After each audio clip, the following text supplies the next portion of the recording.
ஒரு முக்கியமான news channel வந்து அந்த பாதிக்கப்பட்ட பெண்ணுக்கே கால் பண்றாங்க. கால் பண்ணி என்ன நடந்துச்சு? போலீஸ் தரப்புல இருந்து நீங்க இடிச்சுட்டு போனதுனால தான் அந்த பசங்க உங்கள தொரத்திட்டு வந்தாங்க அப்படின்னு சொல்றாங்க. ஆனா உங்க தரப்புல இருந்து என்ன நடந்துச்சுன்னு சொல்லுங்களேன் அப்படின்னு கேட்குறாங்க.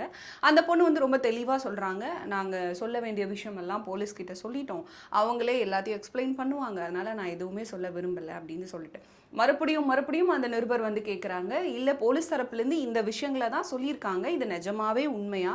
இல்ல அங்க வேற ஏதாவது நடந்துச்சா? அத நீங்க சொன்னா தானே எங்களுக்கு தெரியும் அப்படிங்கிற மாரி கேட்கும்போது, அந்த பொண்ணு சொல்றாங்க, நாங்க ஒரு வேளை இடிச்சிருந்தா, அங்க அவ்ளோ சிசிடிவி இருக்கு. அதுல எதுலயுமே பதிவாகாம இருந்திருக்குமா? அப்படின்னு சொல்றாங்க. அது மட்டும் இல்லாம நாங்க யாரையும் இடிக்கல. அவங்க தான் எங்கள கன்டினியூஸா ஃபாலோ பண்ணிட்டு வந்தாங்க, தொரத்துனாங்க. எங்க வீட்டு கேட் வரைக்குமே வந்து மிரட்டிட்டு போனாங்க அப்படின்னு சொல்லிட்டு. உடனே இந்த நிருபர் கேட்குறாரு, அப்போ போலீஸ் தரப்புல இருந்து சொன்னது என்ன? அவங்க என்ன பொய்யா சொல்றாங்க அப்படின்னு சொல்லிட்டு. எனக்கு இதுக்கு மேல ஒண்ணும் தெரியாது. நான் போலீஸ் கிட்ட எல்லாமே சொல்லிட்டேன். அவங்க பார்த்துப்பாங்கன்னு சொல்லிட்டு அந்த கான்வர்சேஷன முடிச்சிடுறாங்க. இப்போ அந்த அந்த ஒரு நியூஸ் சேனல் இந்த பொண்ணு வந்து கேட்குறாங்க இல்லையா? அந்த பொண்ணுகிட்ட பேசுறாங்க இல்லையா? அந்த நியூஸ் சேனல் அவங்களோட யூடியூப் பக்கத்துல அந்த வீடியோவ போடுறாங்க. ஆனா ஒரு கொஞ்ச நேரத்துக்கு அப்புறம் அந்த வீடியோவையும் அந்த பக்கத்துல இருந்து எடுத்துடுறாங்க. அது ஏன் அப்படின்னும் தெரியல.